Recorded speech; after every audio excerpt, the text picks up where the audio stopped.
నేను డాక్టర్ రామ్మూర్తి, మా madam ex councillor advocate Gayatri. నిన్న మా Vinutna diagnostic centre building ramp మెట్లను మున్సిపల్ అధికారులు కూల్చివేయడం జరిగింది. ఆ బిల్డింగు అన్ని పర్మిషన్స్ తోటి ఇలా ఒక హాస్పిటల్ 15 సంవత్సరాల నుంచి నడుపుతున్నాం. DMNHO పర్మిషన్ ఉంది. ఒక పేషెంట్ల కోసం, ఎమర్జెన్సీ పేషెంట్ల కోసం ఒక 2 ర్యాంపులు నిర్మించడం జరిగింది. దాంట్లో ఒక 2 మెట్లు ముందుకు వచ్చినాయని, దానితోటి కూల్చివేయడం జరిగిందని చెప్తున్నారు. నేను ఒకటే అడుగుతున్నాను, ఇది మేము దాదాపు 30 సంవత్సరాలు సూర్యాపేటకు వచ్చి ఒక హాస్పిటల్ పెట్టి ఇవాళ ఎక్కడ కూడా ఎవరికి కూడా నీతిగా నిజాయితీగా మేము సర్వీస్ చేసుకుంటూ పోతున్నాం, ఎవరికి అన్యాయం చేయకుండా పోతున్నాం. ఇవాళ మేము కష్టపడి 30 ఏళ్ళ కష్టపడి కట్టించుకున్న బిల్డింగు, అది కూడా ఓన్లీ ప్రజల కోసం, ఎమర్జెన్సీ పేషెంట్ల కోసం ఒక ఐసీయూ పెట్టి, సూర్యాపేటనే ఎప్పుడు ఐసీయూ లేకుంటే ప్రప్రథమంగా నేనే స్టార్ట్ చేసిన. పాము గరిచిన వాళ్ళు, తేలి గరిచిన వాళ్ళు మధ్యలో చనిపోతుంటే, ఇవాళ పాయిజనింగ్ వాళ్ళు మిషన్ లేక చనిపోతుంటే, దానికోసం ఐసీయూ స్టార్ట్ చేసిన 10 ఏళ్ళ కింద ఎంతోమంది ప్రాణాలు బాగుపడ్డోళ్ళు ఉన్నారు. కానీ రాత్రికి రాత్రే ఇలా మున్సిపల్ అధికారులు ఒకసారి నోటీస్ ఇచ్చారు, ఎక్కువైనాయి, దాన్ని కూల్చివేస్తామని. కొంచెం ఆగండి, మా అంతలో మేమే తీసుకుంటాం, 2 మినిట్లు అనుకోకుండా మేమే వెయిట్ చేయండి అని చెప్పినాం. అయినా రెస్పాండ్ అయినా కూడా ఇలా కమిషనరు, TPO వీళ్ళు రాత్రి వచ్చి JCB తీసుకొని 5:30 ప్రాంతాన గబగబా కొట్టివేయటం జరిగింది. నేను ఒకటే అడుగుతున్న కమిషనర్, ఇప్పటికిప్పుడు ఆ మెట్లు తీయటం వల్ల, ర్యాంపు తీయటం వల్ల నీకు వచ్చిన లాభం ఏంది, మున్సిపాలిటీకి వచ్చిన లాభం ఏంది? పోనీ ఎవరన్నా మిమ్మల్ని ప్రెషర్ చేస్తే పొలిటికల్గా వచ్చి వాళ్ళకు వచ్చిన లాభం చెప్పండి. ఆ బిల్డింగ్ కూల్చివేయడం వల్ల మున్సిపల్ ట్యాక్స్ బాగా వస్తుందంటే కూల్చివేయండి. లేకపోతే చెప్పిన వాళ్ళు ఎవరైనా మీ ప్రెషర్ చేసిన వాళ్ళు ఉంటే వాళ్ళకి ఏమైనా బెనిఫిట్ అవుతుందంటే కూల్చివేయండి. కానీ కూల్చివేస్తే వచ్చే లాభం ఇది. ఒకవేళ మున్సిపాలిటీ ప్రకారం, రూల్స్ ప్రకారం, రెగ్యులేషన్ ప్రకారం ఒక కమిషనర్గా సూర్యాపేటలో ఉన్న బిల్డింగ్లందరికీ అక్రమంగా ఇప్పుడు నాలాల మీద కట్టుకున్నా, అక్రమంగా మా బిల్డింగ్ ఉన్నా, నా పక్క బిల్డింగ్ ఉన్న ఏ బిల్డింగ్ అయినా నోటీసులు ఇచ్చేసేయండి, మీరు కూల్చేయండి, నేను ఓబే చేస్తాను మున్సిపల్ చట్ట ప్రకారం. కానీ సూర్యాపేటలో విద్యానగర్లు కానీ, సూర్యాపేట ఎక్కడొకటి ఏ బిల్డింగ్ నోటీసులు ఇవ్వకుండా నా బిల్డింగ్కే నోటీస్ ఎందుకు ఇచ్చినావు అనేది సమాధానం నువ్వు చెప్పాలి. జరిగిన అన్యాయం, అక్రమం ఏందాడా, అక్రమ కట్టడం ఏందని నువ్వు చెప్పాలి. ఏమన్నా ట్రాఫిక్ అంతరాయం కలిగిందా, మీ డ్రైనేజ్కి ఏమైనా ప్రాబ్లం ఉన్నదా? ఓకే, మీకు రూల్స్ ప్రకారం మీకు ఉన్నా చేయవలసింది ఉంది. ఇది లోకల్ బాడీకి సంబంధించింది, ఇది గవర్నమెంట్ కాదు. లోకల్ బాడీ అంటే మున్సిపాలిటీ లోకల్ బాడీ కిందకి వస్తుంది. దాంట్లో ఒక చైర్మన్, కమిషనరు, ఇవాళ సూర్యాపేట పట్టణంలో ట్యాక్సులు కడితే దాంతో ఈ సంస్థను నడిపియాలి. ఇది లోకల్ బాడీకి సంబంధించింది, ఇది ఎక్కడిది కాదు. దాంతో నియమ నిబంధనలు కొన్ని డీవియేషన్ సూర్యాపేటలో అన్నీ ఉంటాయి. మీరు ఈ నిబంధనల ప్రకారం మీరు పోతే మా ఎమ్మటి రండి. విద్యానగర్ కానీ, సూర్యాపేట కానీ ఏ ఇల్లు మంచిగుందో, డీవియేషన్ లేకుండా ఉందో చూద్దాం. మొత్తం నా ఇల్లుతో సహా, నా బిల్డింగ్తో అన్నీ తీసేయండి, వాళ్ళే కూడా తీసేయండి, నేను చాలా సంతోషిస్తాను. కానీ అట్లా చేస్తే మీరు సూర్యాపేట ఎడారిగా మారుతుంది. ఏ ఒక్క ఇల్లు కూడా ఉండదు. ఎవరికి నోటీసులు ఇవ్వకుండా మీరు రాజకీయ ఒత్తిళ్లతోటి నా ర్యాంపు తీసేస్తే నేనేమనుకోవాలి? నేను చేసిన పాపం ఏంది, నేను చేసిన అన్యాయం ఏంది? ఎవరెవరు ట్రాఫిక్ అడ్డం వస్తుందా? ఇది చాలా దుర్మార్గమైన చర్య. ఖచ్చితంగా ఇవాళ ఇవన్నీ వీడియోలు తీసినాం, ఫోటోలు తీసినాం. ఇవాళ రేపు కలెక్టర్ దగ్గరికైనా పోతాం.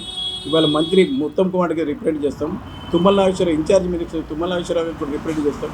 లాస్ట్కు ముఖ్యమంత్రి రేవంత్ రెడ్డి దగ్గర కూడా ఇది తీసుకుపోగలుగుతా. ఖచ్చితంగా నా మీద అక్రమంగా ఇది కక్ష సాధింపు చర్య అని ఖచ్చితంగా చెప్తున్నా. ఇవాళ ఈ చర్యలు మానుకోకపోతే ఇవాళ సూర్యాపేటలో మీకు వచ్చే బెనిఫిట్ లేదు, ఇదివరకు జరిగిన లాభం లేదు, ఇక ముందు కూడా జరగదు. ఇవన్నీ నేను కమిషనర్ గారికి ఒకటే చెప్తున్నా. ఇవాళ మీరు 500 మంది ఇళ్లకు మీరు నోటీస్ ఇచ్చారు, మానుకోండి.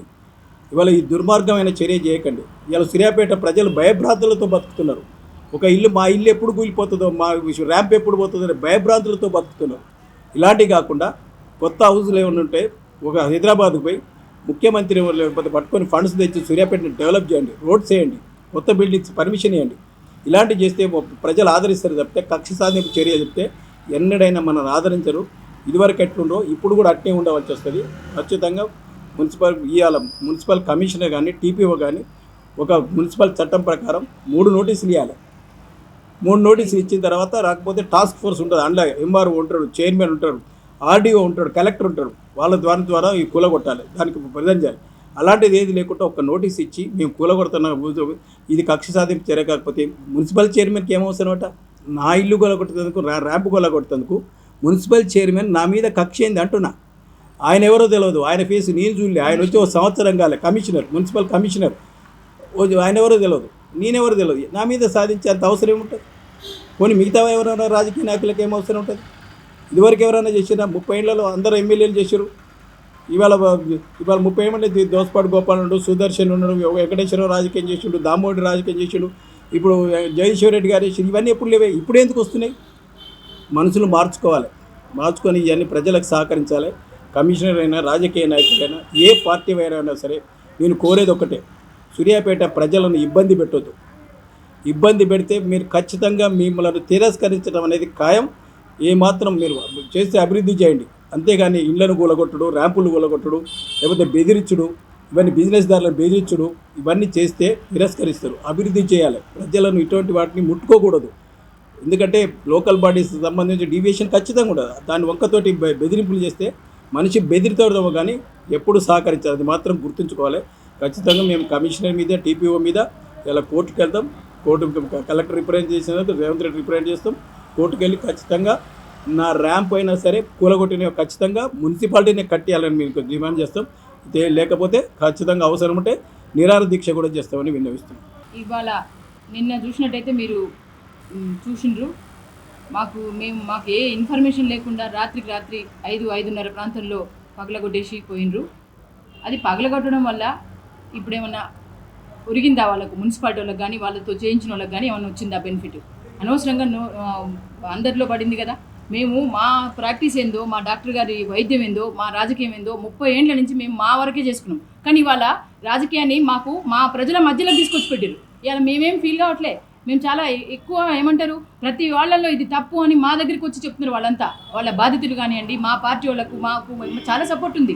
ఇవాళ మేము ఒకరము ఏదో అవుతుంది అన్న ఫీలింగ్లో మేము లేము. మాకు అందరు చాలామంది అండదండలుగా ఉన్నారు. ఇలాంటివి చేయడం వల్ల మీరు ఇంకా మైనస్ అవుతారు తప్పితే ప్లస్ అవ్వరు. ఎందుకంటే మనం ఎంతోమంది నాయకులను చూసినాం.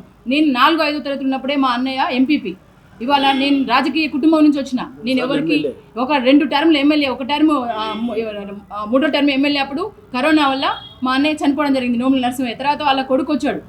మేమంతా ఎంతసేపు ప్రజల మధ్య నుండి ప్రజల అవసరాలు తీర్చేవాళ్ళం. ఇవాళ మా అన్నయ్యని గుర్తు చేసుకుంటున్నారంటే ఆయన చేసిన మంచి పనులు. ఒక రెడ్డీస్ కానివ్వండి, ఓసీలు, జనరల్, ఎస్సీ, ఎస్టీ, బీసీలు అందరూ కూడా నోముల నరసింహయ్య వామ్మో మంచి వ్యక్తి అమ్మ, మాకు ఈ పని చేసినమ్మా. రెడ్డీస్, వెల్మాస్, ప్రతి పెద్ద కులాలు కూడా అండి, ప్రతి వాళ్ళు తలుచుకునే విధంగా ఉండాలి. లీడర్ అంటాడు చనిపోయినా కూడా గుర్తు చేసుకునేటట్టు ఉండాలి. నీ అమ్మ ఆ దుర్మార్గుడు కూడా వాని వల్ల మా మొత్తం పోయినాయి అమ్మ, మేము ఇంత నాశనం అయినామో అంత నాశనం అయినా అలాంటివి అనిపించుకోవద్దు. ఎందుకంటే మానవ జన్మ, ఎవ్వరం 100 కంటే 200 ఏళ్ళు 100 ఏళ్ళు బతకం.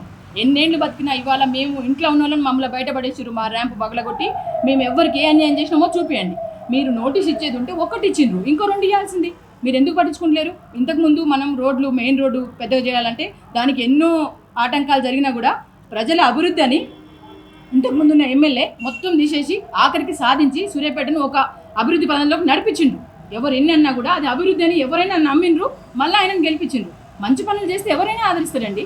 అంతేగాని ఒక్కరినే మా అటుపక్కన ర్యాంపులో మాకన్నా ముందుకున్నాయి, ఇటుపక్కన ర్యాంపులు స్లాబే ముందుకుంది, మా ఒక్క బిల్డింగ్ని కూలగొట్టి చేసింది ఏంది? ఈ రాక్షస ఆనందం పొందడం వల్ల మీకు ఒరిగిన బెనిఫిట్ ఏంది? ఇవాళ కమిషనర్ గారికి నేను ఫోన్ చేస్తే ఎత్తాడు. నేను ఒక మాజీ కౌన్సిలర్ని.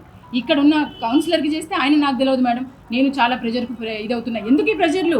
జనాలను ఎందుకు ప్రెజర్ పెడుతున్నారు? వీళ్ళందరూ పోయిన తర్వాత ఒక్కడి ఉండి ఏమనందపడతావు? అందరూ బాగుండి అందులో మనం ఉండాలనుకోవాలి లీడర్ అంటాడు. అందరినీ నాశనం చేసి నేను లీడర్ అంటే ఎవరంటారు నేను లీడర్ అని? ఇవాళ వైనాట్ 175 అన్నాయనే ఎక్కడ పోయిందో చూస్తున్నాం. మనం ప్రతిదీ గమనిస్తున్నామండి. ఒక్కరిని అనగదొక్కుదామని చూస్తే వాళ్ళు అనగబడిపోతున్నారు. ఎందుకు ఇవన్నీ? మీరేందో మీరు చేసుకుంటూ పోండి. కానీ ఇవాళ మమ్మల్ని మాత్రం రాజకీయంగా ఇంకా ఒత్తిడి చేసి మమ్మల్ని మంచిగా బయటికి తీసుకొచ్చి పెట్టిర్రు.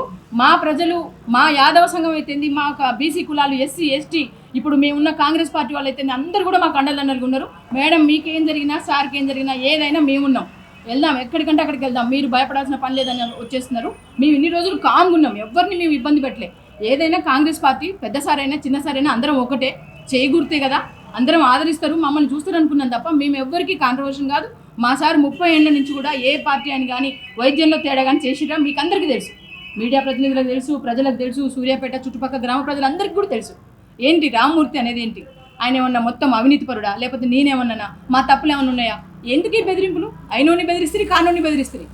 రౌడీలను బెదిరించండి, ఎవరన్నా అక్రమంగా సంపాదించుకొని రోడ్లు మొత్తం ఆక్యుపై చేస్తే తీసేపేయండి, అది మంచి పని.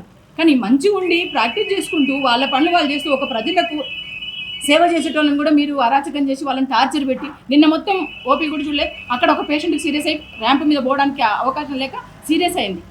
ఇవన్నిటికీ బాధ్యులు ఎవరు? మనము రోడ్డు మీద వెళ్తుంటే ఒక అంబులెన్స్ ఎదురొస్తే సైడ్కి జరుగుతామండి, ఆ అంబులెన్స్లో ఎలాంటి పేషెంట్ ఉన్నారో తొందరగా వెళ్ళాలని. అలాంటిది నువ్వు పేషెంట్లు ఆంబులెన్స్లో వచ్చి దిగే పేషెంట్లకు ర్యాంప్ లేకుండా చేస్తేవి, ఇది ఎంతవరకు న్యాయం? ఏం పుణ్యం కట్టుకుంటాం?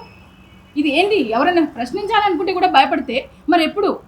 ప్రతి వాళ్ళు భయపడుకుంటూనే చావాలా? ఈ 5 ఏళ్ళు కూడా మార్పు రాదా? మారండి సార్, మీరు మారి మమ్మల్ని మార్చుకుని మీకు అనుగుణంగా చేసుకుంటే రేపటి కాడ మళ్ళీ అయ్యే ఛాన్స్ ఉంటుంది, మీ తరమో మీ తర్వాత తరమో. ఎందుకంటే మేము ఎట్లాగో బీసీలో మమ్మల్ని అనగదొక్కుతూనే ఉంటారు, మమ్మల్ని ఎదగనియరు. అట్లీస్ట్ మాతోని మీరు చేయించుకోండి మంచిగా, అంతేగాని లెక్క చేయకుండా చేస్తామంటే మా బీసీలు ఊరుకోరు, ఎస్సీ ఎస్టీలు ఊరుకోరు, ఓసీలు కూడా ఊరుకోరు. న్యాయాన్ని ఎవరైనా న్యాయం అని అనాలి. మాదేమన్నా అన్యాయం ఉంటే చెప్పండి, మేము బాధితులమా? ఎంతమంది బాధితులు ఉన్నారో అందరూ వచ్చి మా దగ్గర నిన్న సఫర్ అవుతున్నారు. ఎందుకంటే ఇంతవరకు మీరు ఇట్లా వాయిస్ ఇచ్చారు, కానీ మేము ఇద్దామంటే భయపడ్డాం మేడం. ఇట్లా కూడా మాకు భయం అయింది. ఏం చేస్తాడు? ఏం చేస్తాడు? చంపుతాడా? చంపుతాడా? బతుకొద్దాం మేము హ్యాపీగా. మేము మా వల్ల ఎవరికైనా అన్యాయం జరిగిందా చూపించండి. లేడీస్నా జెంట్స్నా ఎవరినో చెప్పమనండి. ప్రశాంతంగా ఉండాలి. ఒక సూర్యాపేట వాతావరణం అంటే ప్రశాంతంగా ఉంది. అబ్బా ఈ 5 ఏళ్ళు కాదు ఇంకా 5 ఏళ్ళు ఉండాలి ఇలాంటి లీడర్లు, ఇన్ఛార్జీలుగా ఎమ్మెల్యేలుగా ఏదో రకంగా. కానీ ప్రజా తీర్పు ఎప్పుడైనా గౌరవించాలండి. మనం ఓడిపోయినాం కదా అని అందరి మీద అరాచకత్వం తప్పది. నేను కూడా ఒకసారి గెలిచిన 2 సార్లు ఓడిపోయినా. ప్రజా తీర్పు అనుకున్నాం, చిన్న పదవైనా పెద్ద పదవైనా ప్రజా తీర్పుతోనే మనం ఏదైనా. ఆ అంబేద్కర్ గారు ఇచ్చిన వరం అండి. 5 ఏళ్ళకి ఒకసారి ప్రతి ఇంటి ముందుకు వస్తాడు. మీరు ఎలాంటి ఫీల్ కావాల్సిన పని లేదు, తక్కువ కులం ఎక్కువ కులం అనే దాని మీద పెట్టిండు. అలాంటప్పుడు మీరు ఎందుకు అరాచకాలు చేస్తున్నారు? ఇంకా మారారా? వెనకటి రోజులైనా గడిల రోజులైనా ఇంకా కూడా మారాలి, దయచేసి మారాలి. దీనికి అందరికీ సహకరించి నిజంగా కూడా ఎవరికి ఇలాంటి ఇబ్బందులు ఉంటే తీపిచ్చండి, కానీ ఇబ్బందులు లేని వాళ్ళని మాత్రం ఎవరిని బాధ పెట్టొద్దు. దయచేసి అందరు గ్రహించి మమ్మల్ని ఇబ్బంది పెట్టకుండా చూసుకోవాల్సిన బాధ్యత మీ అందరిపైన కూడా ఉంది. Thank you.